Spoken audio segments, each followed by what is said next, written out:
Amados hermanos, seguidores que sábado a sábado se están uniendo a través de las redes sociales, sean bienvenidos a Diálogos en Línea.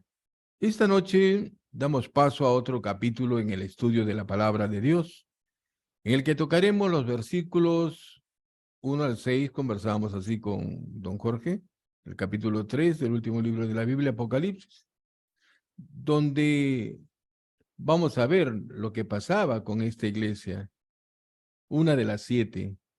Y para el preámbulo de lo que será este estudio, Dios y la Reforma, y tomando como fuente pues a Wikimedia, les diré que la Reforma fue un movimiento religioso surgido en el siglo XVI.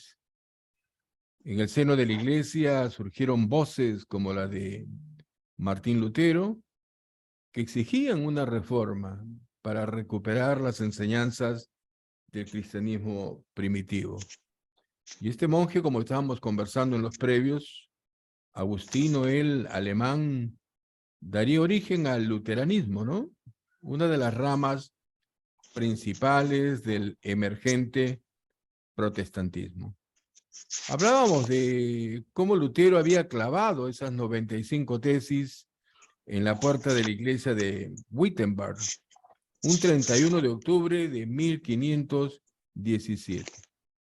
Y ante la difusión, pues, del texto, entre la iglesia y Lutero se abrió un conflicto por el que el monje sería excomulgado en 1521. Bien, para tratar este tema más amplio está ya con nosotros nuestro hermano en Cristo, Jorge Palma Perales. Y como antes, al final de la conferencia, vamos a dar paso a la rueda de preguntas.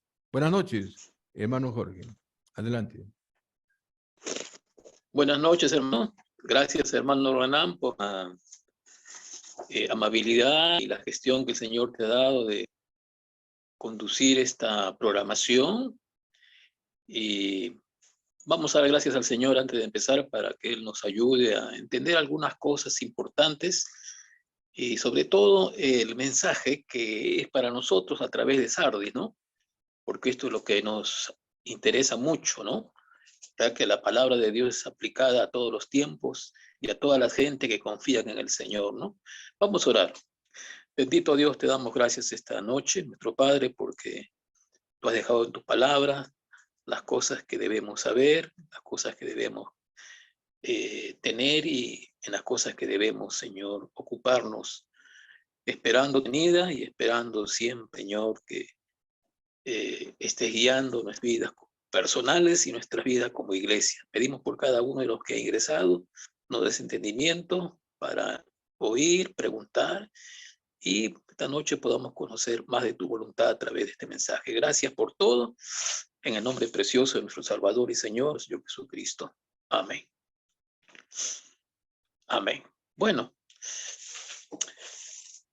¿por qué tomamos este mensaje? Es que, como ustedes saben, hace poco, 31 de octubre, es una fecha muy recordada por el cristianismo, ¿no? El cristianismo verdadero, porque fue en ese día, en el año de 1517, ya más de 500 años, que allá un monje agustino, ¿no? Católico en ese tiempo, habiendo practicado toda la forma de ayuno y azotamiento, halló en las escrituras, allá en Romanos, en el libro de Romanos, ¿no? Que el justo por la fe viviría. Y halló allí en estas escrituras la luz y la paz que necesitaba su alma. Ya no más ayunos, ya no más azotamientos, porque como él dijo, ustedes no saben lo que yo pasé. Buscando con angustia, ¿no? ¿Dónde estaba la salvación de mi alma? No estaba en estas cosas. Había visto que la salvación se recibía mediante la confianza en Dios por medio de Cristo y no por los ritos sacramentales y penitencias en la iglesia, ¿no? Sino es Cristo a través de su muerte y resurrección quien pagó la cuenta para nuestra justificación y santificación. En 1508 llegó a ser un profesor en la Universidad de Wittenberg, ahí en Alemania. Ya en 1511, la corrupción y los vicios de la corte papal, todavía él aceptaba, a pesar de eso, la autoridad de aquella iglesia. Bueno, él había ido a Roma y vio todas estas cosas. Volvió a Wittenberg, en donde sus semanas, allá sus sermones, allá en Wittenberg, su natal en Alemania, él dio unos sermones sobre la Biblia. Y estos sermones comenzaron a atraer a estudiantes de todas las partes de Alemania. Sí, porque era un hombre que estudiaba la palabra, estudiaba la escritura. Y encontró los pasajes que Dios quiso que él supiera. Una lección para nosotros, hermanos. ¿Saben qué cosa encontraba en qué había en esos días? Bueno, las cosas iban de mal en peor. El Papa se tomaba la atribución que él había esos órdenes. La ocasión del rompimiento de Lutero con Roma fue la venta de las indulgencias por Texel, un enviado papal. Una indulgencia era una disminución de los dolores del purgatorio, es decir, una remisión del castigo por el pecado. Según la enseñanza romana, el purgatorio se parece bastante al infierno, solamente que no dura tanto. Pero todos tienen que pasar por él y al fin y al cabo, según dice Roma. Fue el 21 de octubre de 1517, Lutero colocó en la puerta de la iglesia de Wittenberg 95 tesis, casi todas las cuales se relacionaban con las indulgencias, pero que en el fondo atacaba a la autoridad papal. Era solamente un anuncio de que él estaba dispuesto a discutir estos temas en la universidad, pero las cuales se imprimieron y se buscaban febrilmente en toda Europa. Siguió tratando, tratado tras tratado se tradujeron al latín para los eruditos, ¿no?, que conocían el idioma, y en alemán para el pueblo común. Ya en 1520, Lutero era el hombre más conocido en Alemania. Y aquí, a propósito, hacemos mención de una persona especial que Dios había levantado no hace mucho. Era un tal Gutenberg. Este hombre fue usado por Dios para poner los medios finales mediante unos tipos por los cuales se imprimía en ese tiempo las escrituras y cualquier libro, y se hacía de una velocidad asombrosa, tanto que algunos dudaban si era de Dios o era de otra fuente. ¿Cómo puede ser que tan rápido se haga si esto ha costado tanto tiempo? Tener una Biblia impresa, escrita a mano, y ahora en un momento se hace. Pero sabemos que era Dios el que había visto esto. Digo previsto porque Dios estaba preparando las cosas para otra difusión, no de las cosas humanas, que en realidad sí fue el comienzo de una difusión cultural muy grande, una educación popular a las naciones de la tierra, pero sobre todo fue el medio que Dios usó para difundir algo que Dios quería, y fue la escritura, la palabra de Dios. El mismo Gutenberg, entendemos que era un cristiano fiel.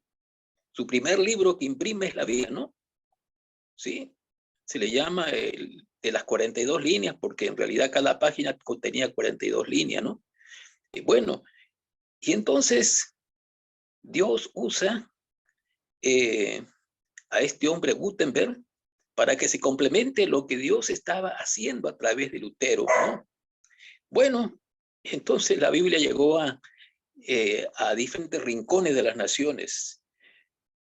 Como decíamos, se multiplicó enormemente la cultura, la palabra de Dios se recibió en diferentes idiomas, en diferentes naciones. Y Lutero mismo, en una prisión, porque fue librado en realidad de la muerte, porque Roma lo que quería era su muerte, escondido él, ocultado por una persona que en realidad en su providencia puso en su camino, tradujo la Biblia al idioma alemán, ¿no?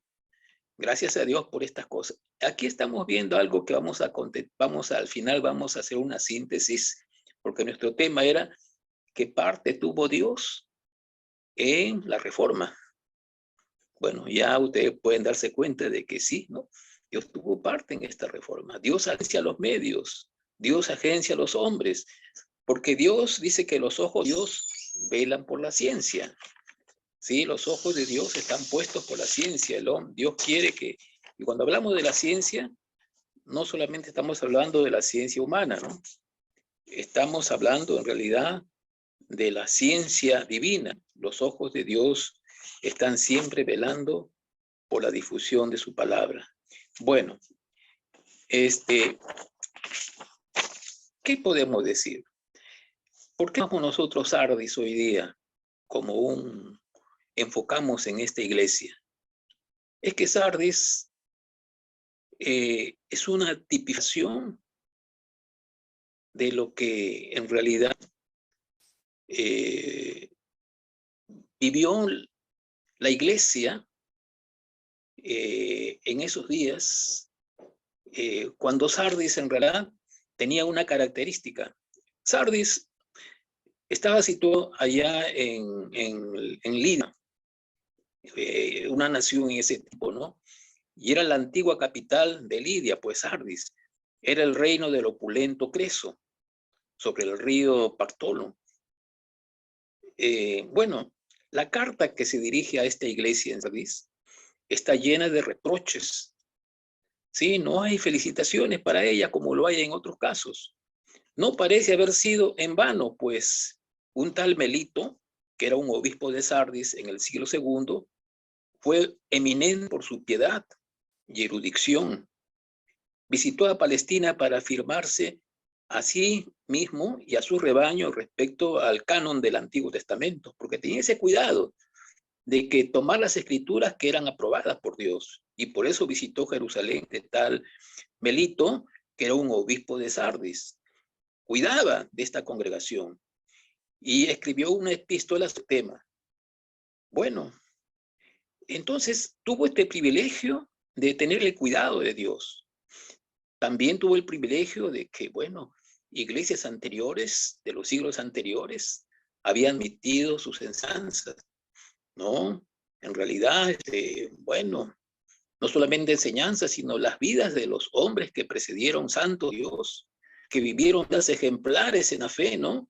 Deberían haber sido un modelo para animarles a vivir la vida cristiana, ¿no?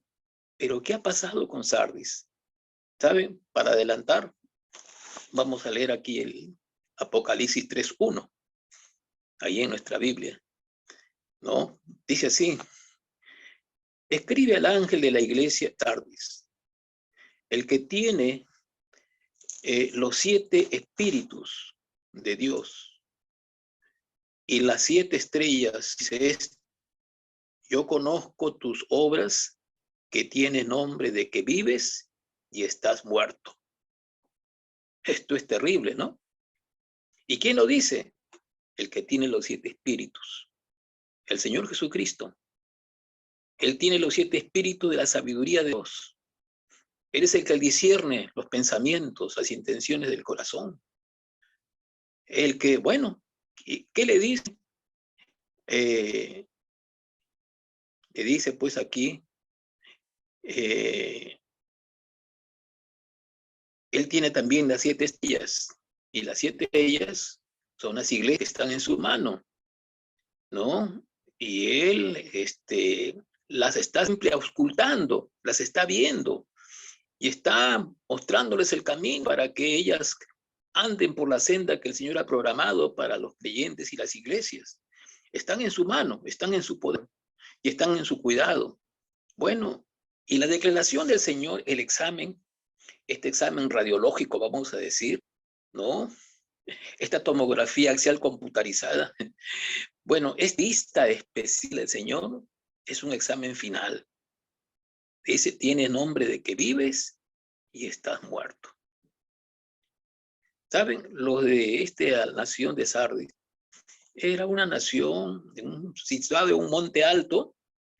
Se creían una ciudad vencible, inatacable, pero en realidad 2 veces fue atacada. Sin embargo, a pesar de todo, era una ciudad bastante progresista, no le faltaba cosas. Y allá vivía un personaje que se llamaba Creso, que era un personaje muy opulento, ¿no? Una opulencia muy, muy notable, ¿no? Entonces ellos vivían del recuerdo del pasado. Miren, además la gente los conocía como muy, personas que eran muy pegados a la escritura, ¿no? Personas, ¿cómo se le dice, Renan, cuando son muy pegados a la escritura? Tiene un nombre, ¿no? Muy pegados a la escritura. ¿Y sabe qué cosa? Ellos consideraban que, bueno, nadie mejor que ellos, ¿no? ¿Saben qué cosa? Esto nos lleva a nosotros a pensar un poquito. Nosotros hemos recibido hoy día una herencia muy grande, una herencia espiritual. Y tal vez como evangélicos pensamos, bueno, nosotros estamos en la senda verdadera. Y en verdad, así es. Estamos en la enseñanza correcta. La enseñanza nos trajeron los hombres de fe, ¿no? Que su vida dieron por traernos a esa enseñanza. Mejor dicho, esa enseñanza que ya está en las Escrituras, pero que lograron verla, ¿no? Porque el Espíritu Santo les hizo ver, ¿no? Y le voy a decir una cosa, esto no solamente data del tiempo de Lutero, en realidad antes de esto hubieron mártires que ya habían visto enseñanza. El mismo Agustín de Hipona, él vio esta enseñanza correcta, pero la iglesia parece que lo vio o quiso verlo de otra manera. Ellos dijeron obras más fe, ¿no? La iglesia dice, la iglesia romana dice que la justificación de una persona está en 3 pilares, es como un trípode en 3 patitas. ¿Cuáles son? Ellos dicen, primeramente, ellos dicen que es la tradición. Cuidado con que alguien niegue la tradición. Si alguien niega la tradición, bueno, viene a ser un maldito. Segundo, está esto que se llama la enseñanza de la iglesia, o sea, el magisterio. Entonces, la tradición, ¿no? Cosas históricas, el magisterio que en realidad son dictados del Papa, ¿no? Dictados de los concilios, eso se llama el magisterio. Y tercero es la Biblia. ¿Saben? Si alguien niega que estos 3 elementos no deben estar ahí, es un anatema. Para ellos la Biblia no basta.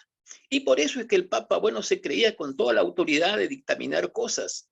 Y esto de las indulgencias fueron lo que motivó el rompimiento de Lutero con esto. Eran las indulgencias. Era una remisión del purgatorio. Es decir, una remisión del castigo del pecado. Según la enseñanza romanista, el purgatorio es el infierno, solamente que no le dura mucho, ¿no? Bueno, todos tienen que pasar por él, ¿no? Así dice, ¿no? El Papa reclamaba tener autoridad de disminuir este castigo o sufrimiento o de remitirlo del todo como prerrogativa exclusiva suya. Esto comenzó con el Papa, uno de ellos era el tal Pascual I, en el año 817 a 1824, otro fue Juan VIII, en el año 872 al 82, y las indulgencias papales resultaron sumamente lucrativas, y pronto estaban y ofrecían como aliciente en las cruzadas y en las guerras contra los herejes o contra algún rey a quien el Papa quería castigar. A los inquisidores y a quienes traían leña para quemar a un hereje, a quienes hacían peregrinación a Roma, o para promover cualquier empresa pública o privada del Papa a cambio de dinero. Bueno, eso es lo que vio Lutero cuando fue a Roma.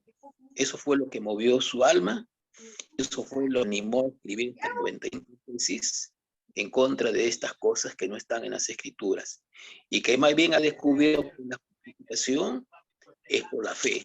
¿Dónde está esta doctrina de la justificación por la fe? está ahí en Romanos, ¿no? Y podemos notarla en nuestra Biblia, en Romanos, el capítulo 1, ¿no?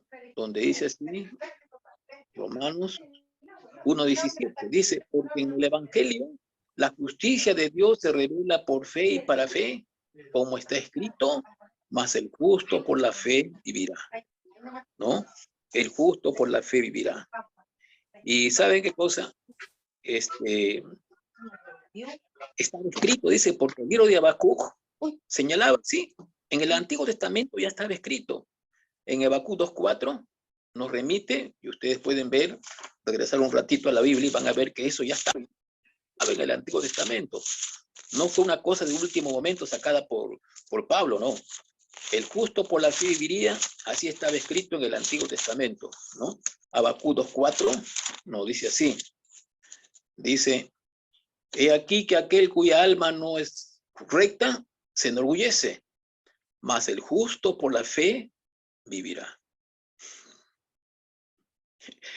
El alma orgullosa no acepta humildemente que es pecador y que necesita ser justificada por la fe, porque la fe nos lleva a reconocer nuestros pecados y que la sangre de Cristo es lo único que puede limpiarnos ese pecado tan profundo que nos llevaría al infierno, ¿no?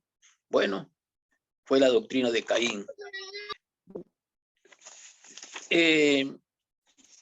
Regresando un momento ahora, estas 7 iglesias que se mencionan acá tienen un significado que se puede ver también en un aspecto típico. Hay 7 iglesias, Éfeso, Esmirna, Pérgamo, Tiatira, Sardis, Filadelfia y la Odisea en el capítulo 3 de Apocalipsis, ¿no? Bueno, Éfeso es una época de decadencia, sin embargo, hay el primer amor, pero leyendo. Sin embargo, tenía el primer amor, cosa que nosotros debemos tener sin decaer, ¿no? Esto fue el primer siglo. En Esmirna, en la época de las grandes persecuciones, ¿no? Segundo y tercer siglo, ¿no? ¿Cuántos mártires dieron su vida por la fe, ¿no? Y morían, ¿no? Conservando la fe. Pérgamo, en la época imperial, la iglesia se casa con el Estado. Desde Constantino hasta el papado, siglo IV y V, ¿no? Tiatira es la época papal, del siglo VI al XII. Muy largo fue el tiempo, ¿no? La época papal.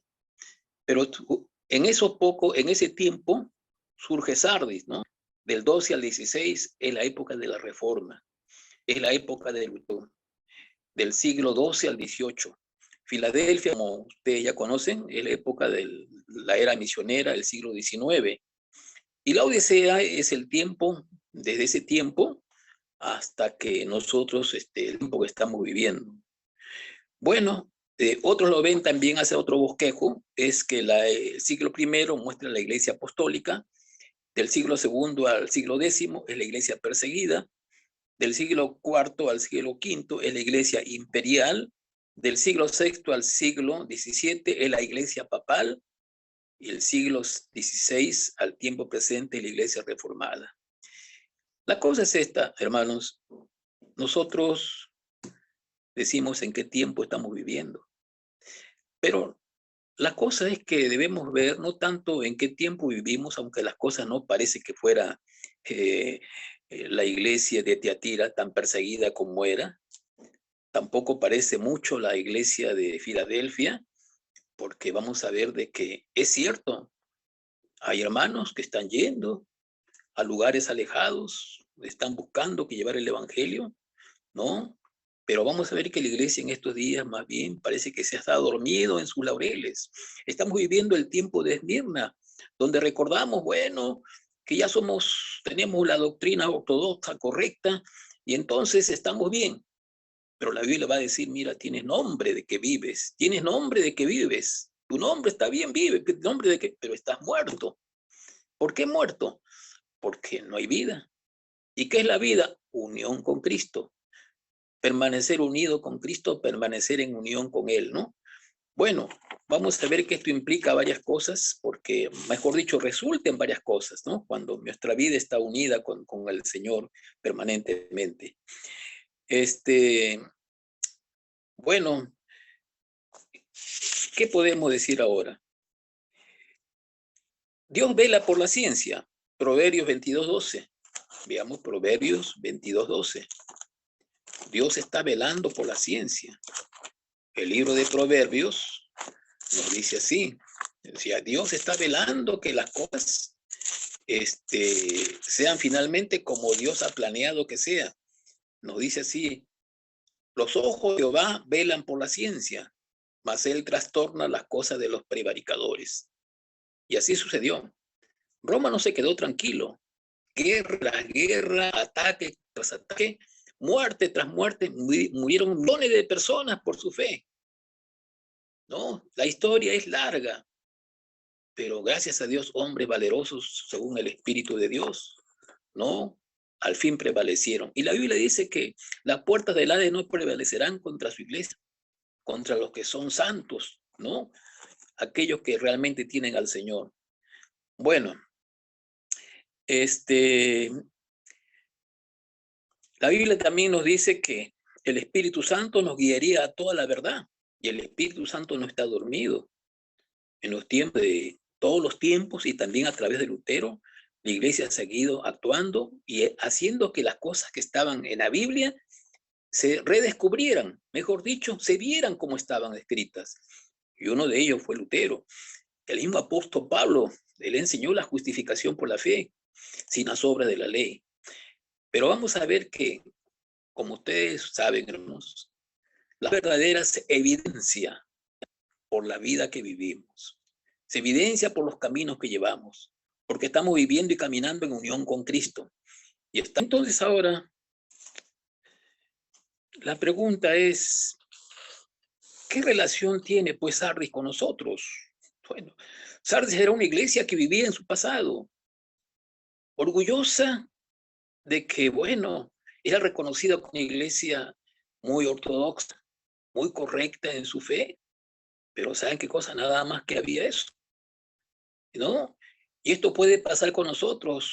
Somos correctos en la fe, tenemos la enseñanza correcta, pero quedamos ahí, ¿no? La fe debe llevarnos a la vida, ¿no? Porque la fe en Cristo nos lleva a unir con Cristo. Es unido a la vid, y la vid, en unión con Él tenemos vida. En unión con Él podemos manifestar la vida de Dios, la vida de Cristo.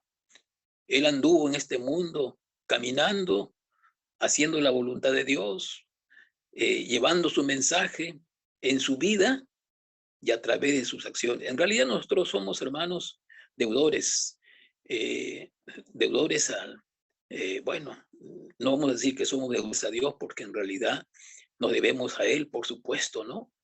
Pero nosotros no vivimos encerrados para nosotros mismos. No somos Robinson Crusoe. No sé si hemos leído la historia de Robinson Crusoe, ese hombre que fue abandonado en una isla y que encontró una Biblia, lo único que tenía para leer, y se convirtió solito al cristianismo y vivía solito, ¿no? No somos ese personaje, ¿no? Por muy pintoresco que parezca. Somos personas que Dios nos ha enviado para caminar con Cristo, para caminar en santificación, para caminar en santidad. Nuestra ruta como extranjeros y peregrinos es llegar a la ciudad celestial. Dios nos está separando del mundo, ¿no? Bueno, y nos ha dado legado, nos ha dado preciosas cosas, como dice aquí en Segunda de Pedro, que vamos a leer un ratito. Segunda de Pedro, ¿no? Segunda de Pedro, capítulo 1, dice así, hermanos. Segunda de Pedro, capítulo 1, dice así. Vean ustedes aquí. Aquí estoy leyendo. Dice, aquí tenemos Santiago, aquí está, segunda de Pedro, dice 1:3, como todas las cosas que pertenecen a la vida y a la piedad, nos han sido dadas por su divino poder, mediante el conocimiento de aquel que nos llamó por gloria y excelencia, por medio de cuales nos ha dado preciosas y grandísimas promesas, para que por ella llegaseis a ser participantes de la naturaleza divina, habiendo huido de la corrupción que hay en el mundo, a causa de la concupiscencia, vosotros también, poniendo toda diligencia por esto mismo, añadid a vuestra fe virtud, a la virtud conocimiento, al conocimiento dominio propio, al dominio propio paciencia, a la paciencia piedad, a la piedad afecto fraternal, y al afecto fraternal amor. Porque si estas cosas están en vosotros y abundan, no os dejarán estar ociosos ni sin fruto en cuanto al conocimiento de nuestro Señor Jesucristo. Pero el que no tiene estas cosas tiene la vista muy corta, es ciego, habiendo olvidado la purificación de sus antiguos pecados, ¿no? Esto nos dice Segunda de Pedro, este libro que nos advierte cosas, ¿no? Generalmente las segundas epístolas nos advierten cosas de venideras y nos dan advertencias muy útiles. Bueno, esta es la iglesia de Sardis, la iglesia que tiene una advertencia del Señor. Y ahora sí, volvemos a Apocalipsis, ¿no? ¿Qué dice el Señor en Apocalipsis a la iglesia de Sardis? Dice así en el capítulo 3, dice así, 3:1, escribe al ángel de la iglesia en Sardis. El ángel es un medio que el Señor usa, puede ser una persona, pero puede ser simplemente una forma como Él llega a dirigirse a esta iglesia, y le dice, escribe al ángel de la iglesia en Sardis, el que tiene los 7 espíritus de Dios y las 7 estrellas, dice esto, yo conozco tus obras, que tienes nombre de que vives y estás muerto. Sí, hay obras, pero ¿qué obras? No eran obras según Dios. Llegará un día cuando muchas de nuestras llamadas obras se verán que nada más que son paja, ¿no? Por no decir que si una persona no es creyente, pues sus obras en realidad son trapo de inmundicia, ¿no? Pero para el creyente, Dios espera ver que nuestras obras glorifiquen al Señor y podemos hacerlo en unión con Cristo. Y le dice aquí a la iglesia de Sardis, le dice, sé vigilante y afirma las otras cosas que están para morir. Había algunas cosas que todavía quedaban, pero parece que iban camino a la muerte. Eso es triste, ¿no? Todavía nos reunimos, pero cuidado, de repente por ahí empieza que ya no debo reunirme porque mejor es que me quede en casa, etcétera, etcétera, ¿no? O cualquier cosa, bueno, está bien. Y entonces nos disculpamos a nosotros mismos. ¿Saben? La vida de Dios es una vida abundante. Es una vida dichosa, una vida que cuando nos reunimos para las reuniones nos gozamos de estar en la presencia del Señor. Nos gozamos de ver a hermanos, ¿no? Que ellos también forman el pueblo de Dios. Como dice el libro de Hebreos, no nos hemos reunido en el monte Sinaí, estamos en nación celestial, en la compañía de los espíritus de los santos hechos perfectos, ¿no? Y de la sangre, ¿no? De Cristo, que habla mejor que la sangre de Abel, ¿no? Qué hermoso es saber que en nuestra reunión el mismo Señor está presente. Así como cuando los discípulos tenían temor, después que el Señor resucitó de los muertos y no lo sabían, y el Señor se presenta en medio de ellos. Así está el Señor en medio de nuestras asambleas. Que nuestras asambleas glorifiquen al Señor, ¿no? Porque el Espíritu Santo nos da alabanza, nos da un espíritu de alabanza alabando al Señor, ¿no? Bueno, ¿y qué más le dice a la iglesia de Sardis? Le dice, acuérdate pues de lo que has recibido y oído. Tenemos que acordarnos nada más, ¿no? Mira, ve, eso fue dado, ¿no? Nos ha dado nos ha dado cosas para que hemos recibido. ¿Qué hemos recibido? Esta preciosa enseñanza de la justificación por la fe. Además, no solamente fue Lutero, fue también Calvino. Complementó muy bien esta enseñanza. Fue un tal Zwinglio, ¿no? Enseñaron cosas sobre cómo vivir la vida pura y santa, ¿no? Hoy día no ha quedado allí. Hoy día hay cuánta buena literatura de hombres de Dios que han escrito cosas muy edificantes. Tenemos el alcance hoy día por los medios, tal vez en mano, libros o aún por internet, buenas enseñanzas. Lo único que sí hay que examinarlo todo y retener lo bueno, ¿no? Cosas que Dios ha puesto a nuestro alcance. Entonces Dios dice, pues a nosotros nos da esta responsabilidad, ¿no? Acuérdate pues de lo que has recibido y oído y guárdalo. Guárdalo quiere decir consérvalo, practícalo en tu vida con la ayuda del Espíritu Santo, ¿no? Practicar es simplemente dejar que el Espíritu Santo nos haga vivir lo que está escrito allí, ¿no? Y arrepiéntate. ¿Hay arrepentimiento para un creyente? Sí, arrepentirnos de cosas que no son buenas. Una es arrepentimiento para salvación, para vida, y otro es arrepentimiento de obras muertas, cosas que no ayudan, ¿no? Tenemos que dejarla, ¿no? Dice, y arrepiéntete, dice aquí su palabra, ¿no? Dice, pues si no velas, vendré sobre ti como ladrón y no sabrás a qué hora vendré sobre ti. Aquí no está hablando de la venida del Señor que viene por su iglesia como ladrón anoche, ¿no? Aquí está hablando en forma particular de esta iglesia o de una persona, porque esto se puede aplicar también a personas, ¿no? Particularmente, ¿no? Vendré un momento y se acabó pues el tiempo, ¿no? Y viene para juicio, ¿no? Y no es bueno, ¿no? En realidad, vamos a esperar que el Señor viene sobre nosotros, venga siempre para ayudarnos, ¿no? Pero si no, pues entonces, la cosa va a ser triste. No esperamos que el Señor nos juzgue de una manera, a pesar de que somos hijos, ¿no? Él puede juzgar las cosas que no están bien. Y esperamos que sus juicios sean más bien juicios que no sean esos juicios drásticos, aunque el Señor nunca nos castiga para muerte, no nos castiga, digo, para la perdición. Todo aquel que es hijo de Dios, pues el Señor sabe cómo tratarlo. Dice que su vara y su callado nos infunde aliento, ¿no? Entonces vamos a esperar que ese pastor tan bondadoso nos siga guiando, ¿no? Dice, pero tienes unas pocas personas en Sardis que no han manchado sus vestiduras y andarán conmigo en vestiduras blancas porque son dignas. Aquí está hablando de personas que, bueno, estas personas manifiestan justicia en sus vidas. Y entonces por eso es que andarán en vestiduras blancas, ¿no? La justicia de Dios está en sus vidas. La justicia de Dios es un fruto del Espíritu Santo en la vida de las personas, ¿no? Entonces aquí andarán, dice, conmigo, ¿no? Dice, y no borraré su nombre del libro de la vida. Bueno, el Señor nunca lo va a hacer con ningún creyente, ¿no? No hay tal cosa, ¿no? De borrar su nombre del libro de la vida para uno que ya verdaderamente recibió a Cristo en sus corazones y que ya es de Cristo. Tal vez seas débil y estás buscando que caminar con lo más cerca del Señor. Esfuérzate, hermano, acércate al Señor. Él dice que nos toma de su mano y a sus ovejas las levanta, pero sí hacemos nuestra parte en cada día acercarnos más al Señor, ¿no? Él es poderoso para guardarnos sin caída, dice, ¿no? Y como dijo Pedro, el Señor pues ha programado cosas, ¿no? Que corresponden a la vida y la piedad para nosotros seguir caminando. El Señor Él dice que el que empezó en nosotros la buena obra la va a terminar hasta el día de Jesucristo.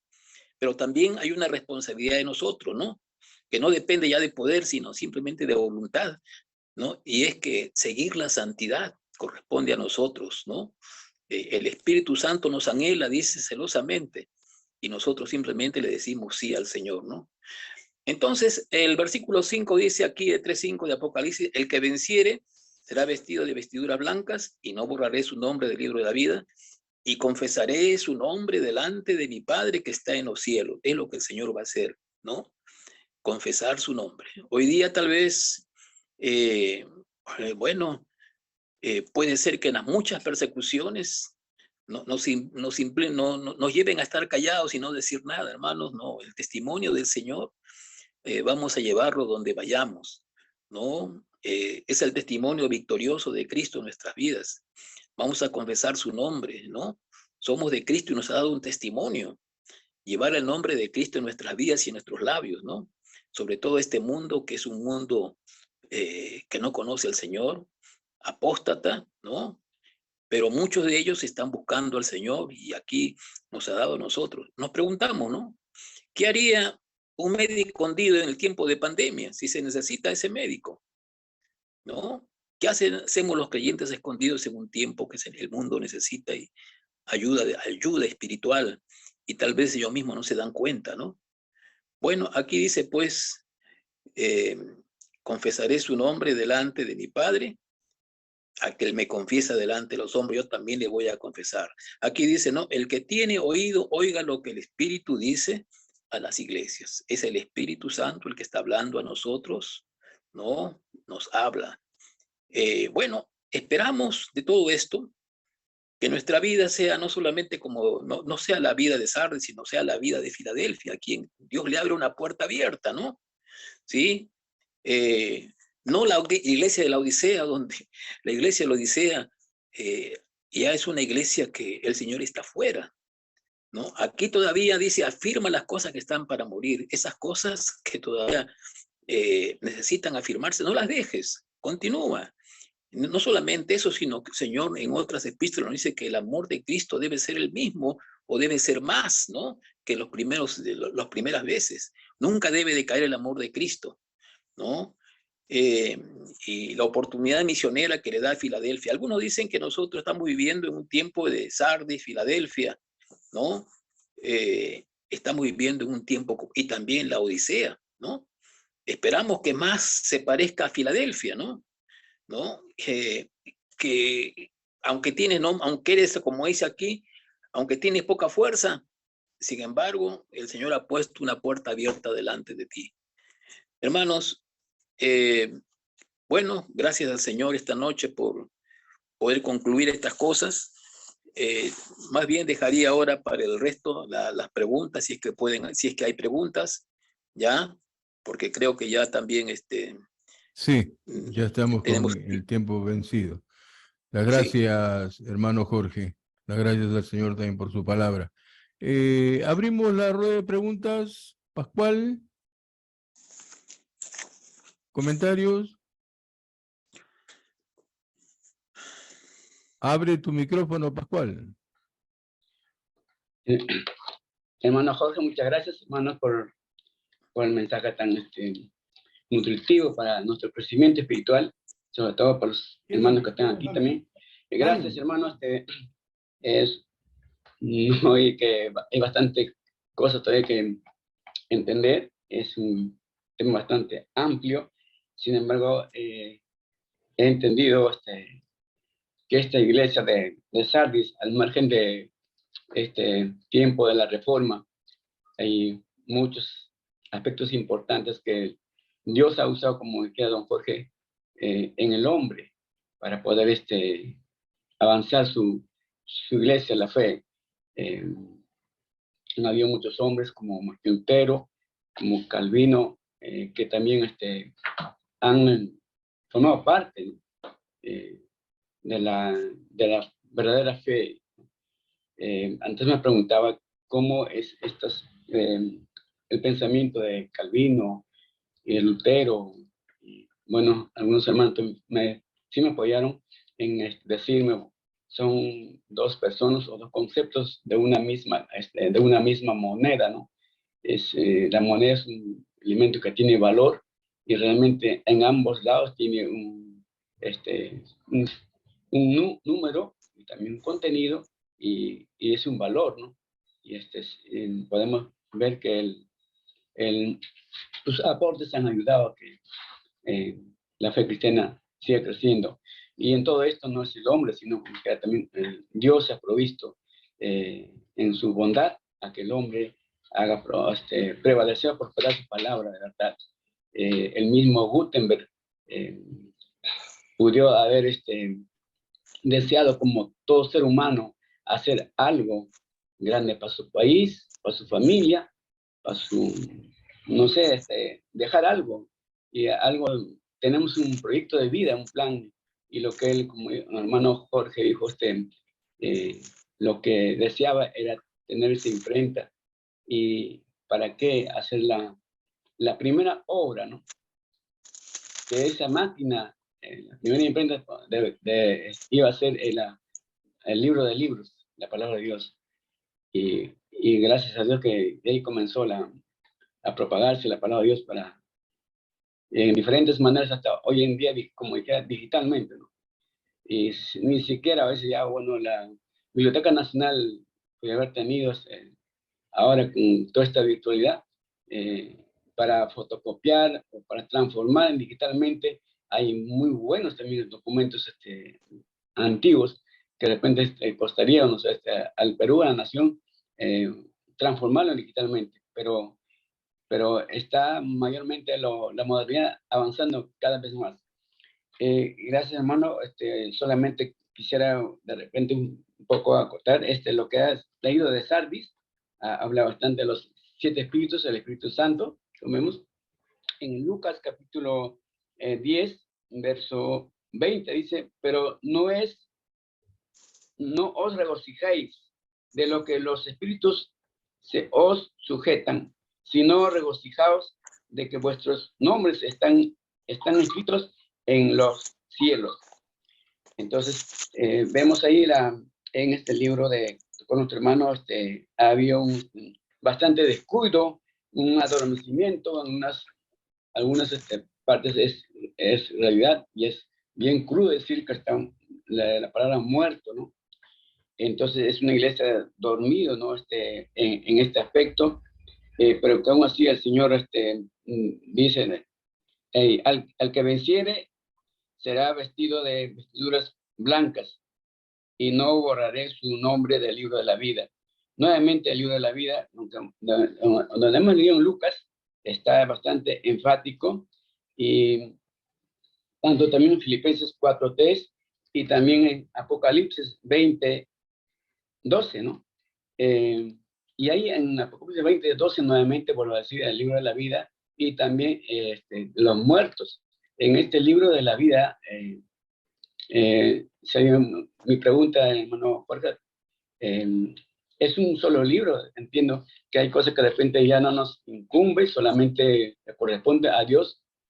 Solamente entendemos que también había y hay un libro de los muertos, pero el libro de la vida siempre nos enfatiza que allí van a estar inscritos todos los creyentes, todos los que han aceptado al Señor y han sido redimidos por la sangre del Señor Jesucristo.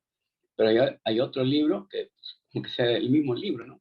Ya porque habla de varios libros en Apocalipsis 20, entonces verso del 12 adelante, ¿no? Solamente para entender que en todo caso es que sí existe también otro libro, el libro de la muerte, ¿no? Donde están escritos todos los no creyentes en el Señor Jesucristo. Muchas gracias, hermano Jorge. Sí, este libro de vida es un libro donde la tinta es indeleble. Dios jamás va a borrar esos nombres. Ahí están escritos nuestros nombres. Cuando Dios habla de esa forma, más bien está enfatizando la imposibilidad de borrarlos. Cuando una persona es de Cristo, ¿cómo Dios podría borrarlo? No va a borrarlos, porque es imposible borrar, ya su nombre está escrito, ¿no?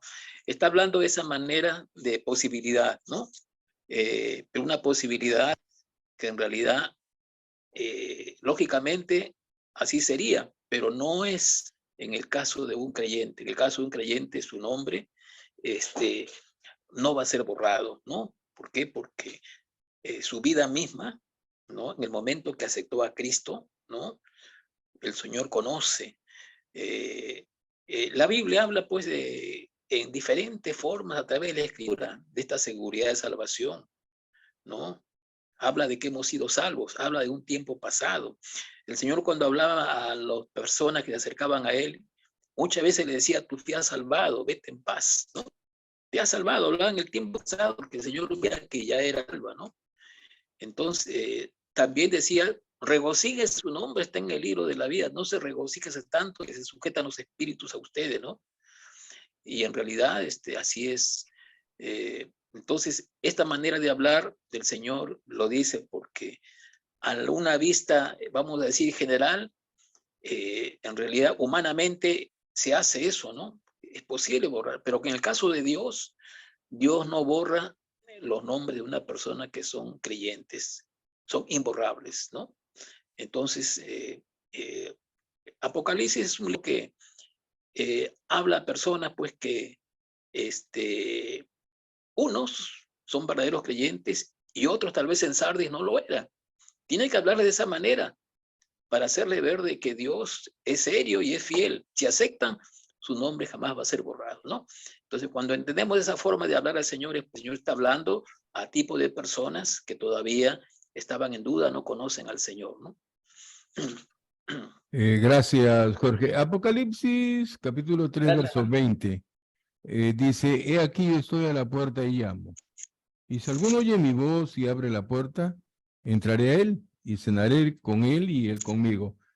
Pero refiriéndonos a Sardis, en el verso 4, dice pues que tiene unas pocas personas que no habían manchado sus vestiduras, ¿no? Y andarán conmigo en vestiduras blancas porque son dignas. Habla de los convertidos que han perseverado, ¿no? Habla de Sí, sí, quienes sí. estaban en comunión con Jesús, al punto que ya velan con el Señor, ya se sientan a su mesa con Él y andan con Él, ¿verdad? Sí, sí, sí. Y es notable ver cómo son pocas las personas, ¿no? Son pocas las personas. Entonces el Señor nos habla a estar dentro de esos pocos. Y no es imposible, es posible si nosotros mismos, delante del Señor, pues ya le tenemos en lo profundo de nuestro ser, nuestros corazones, ¿no? Entonces, notemos aquí, ¿no? Las cosas que ocurren ahí. Eh, pero el premio es alto, ¿no? En vestiduras blancas. Qué distinción, ¿no? Qué distinción la vida de justicia de esas personas, ¿no? No han manchado sus ropas, ¿no? Las personas, ¿con qué se mancha la ropa? Con el pecado. Muchas veces con la complacencia. Vivimos en tiempos en que, bueno, cosas se hacen y se aceptan de una manera literal nada más, o de una manera formal, digo, ¿no?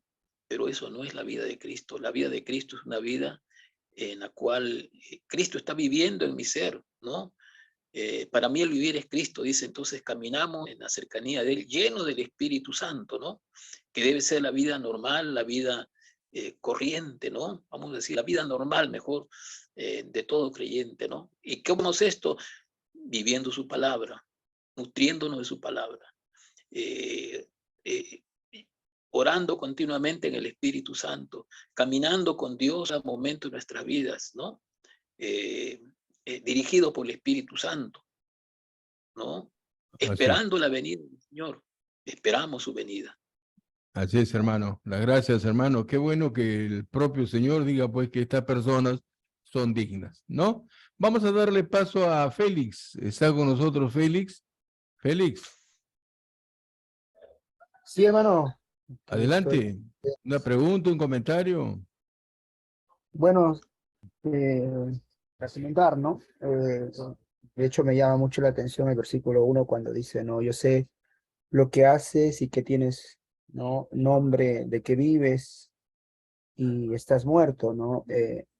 Claramente aquí se evidencia, ¿no? El conocimiento que tenía el Señor de esta iglesia. Bueno, considerando otras traducciones también a esta palabra, no, a esta expresión que tienes nombre, en otras traducciones dice, ¿no? Que tienes fama. Y aparentemente lo que nos da a entender es que esta congregación, en su arrogancia, ¿no? En su hipocresía, ¿no? Se daba a conocer de repente a la sociedad como tales, ¿no? Pero el Señor dice, no, pero tienes nombre o fama de que vives, pero realmente estás muerto. Y esto realmente nos da a entender, ¿no? De que la apariencia, en cierta manera, puede engañar, ¿no? A las personas, pero no al Señor. Él realmente conoce nuestros corazones, Él sabe realmente las intenciones que hay en cada uno de nosotros y bueno, de esa manera estamos, ¿no? Desnudos delante de Él. Y como creyentes y también como parte de la iglesia y nuestra responsabilidad como miembros, ¿no? De las iglesias locales también, ¿no? Examinar nuestra manera de vivir, de no caer en este error, porque este error se debe a que justamente eh, había una ignorancia, un desconocimiento de las escrituras, y si lo comparamos con el tiempo de la Reforma, Martín Lutero es consciente de que el pueblo, ¿no?